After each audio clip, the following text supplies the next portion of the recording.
All right, let's jump right into a really tough clinical puzzle: how to manage antipsychotic meds for patients on hemodialysis. This is where nephrology and psychiatry collide, and it's a super high stakes area where clear guidance is essential, but honestly, almost impossible to find.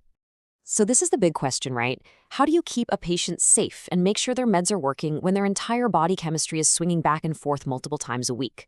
This isn't just about managing renal failure, it's about a body that's being completely re engineered by a machine a few times a week. And you might be thinking, well, how often does this really come up? Get this: one study found that a staggering 55% of hemodialysis patients have a psychiatric disorder. So if you're a clinical pharmacist on the front lines, this isn't some rare textbook case. This is your reality. It's a matter of when, not if, you're going to face this. So here's how we're going to break it all down. First, we'll define the core challenge. Then, we'll dive into the science of how pharmacokinetics get all messed up. After that, we'll look at the evidence for specific drugs, pull out some real-world clinical pearls, and finally, talk about where the research needs to go from here. Okay, first up, the HD Antipsychotic Challenge. Let's get into exactly why this is so incredibly complicated. The honest truth is, we're often flying blind here.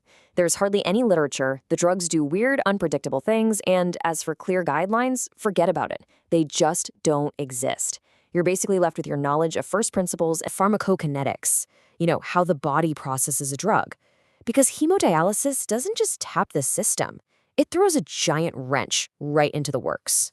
You see, dialysis isn't just a simple filter, it messes with everything. It changes how the drug distributes in the body, how it binds to proteins, how it gets metabolized, even how it's absorbed from your gut. And yeah, of course, the dialysis machine itself can just plain suck the drug right out of the blood. It's a total wild card. Okay, let's zoom in on one really critical concept: plasma protein binding. Think of it like this: a drug can either float around free in the blood doing its job, or it can grab onto a big protein. Most antipsychotics, they're super clingy. Over 90% of the drug is bound to protein. And only the free drug is active and small enough to get pulled out by the filter. If it's holding on to a big protein, it's like it has a safety anchor, it's just too big to go through. But here's where it gets kind of tricky, almost like a paradox.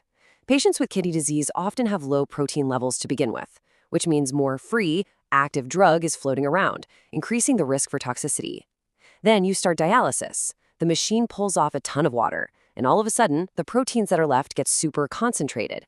The free drug starts latching back onto those proteins, and suddenly there's less active drug available. It's this crazy back and forth that happens with every single session. Okay, so that's the complex science. But what about the real world? What does the handful of studies we have actually say about specific drugs? Let's look at the data. This table breaks down the key players. Risperidone seems to stay pretty stable, so less worry about washout. Aripiprazole, on the other hand, can really get pulled out of the system, so the big takeaway is to always dose it after the session. Long-acting paliperidone seems to be well tolerated, but it's still a smart move to cut the dose, maybe by half.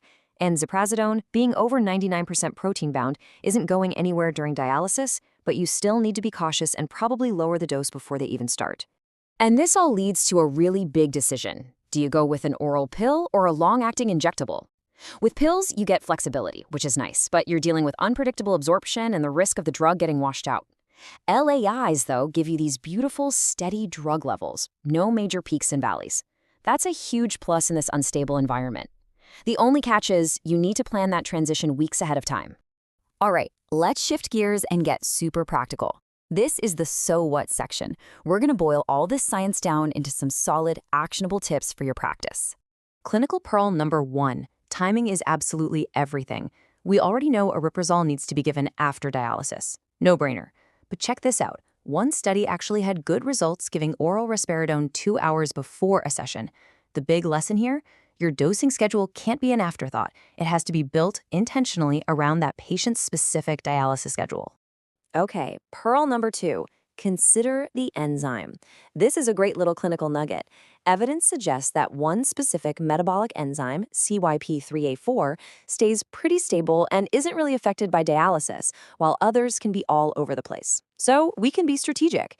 If we pick a drug that's mainly broken down by CYP3A4, like QATPine or ziprasidone, we're likely to get much more predictable results. It's a smart move.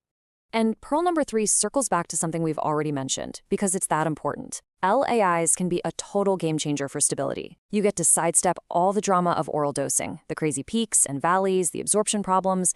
They just give you a nice, smooth foundation for treatment. But I'll say it again, you've got to be proactive and plan for it.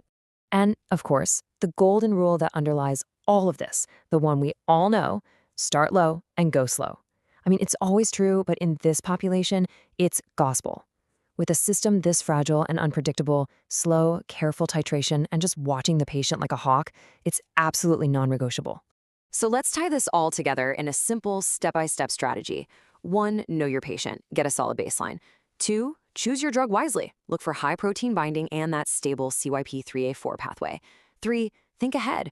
For maintenance, seriously consider an LAI. 4, be a clock watcher. Time those oral doses perfectly around dialysis. And 5, the most important step, monitor. Monitor and then monitor again. Aggressive patient monitoring and a great partnership between psychiatry and nephrology, that's our best bet for keeping patients safe.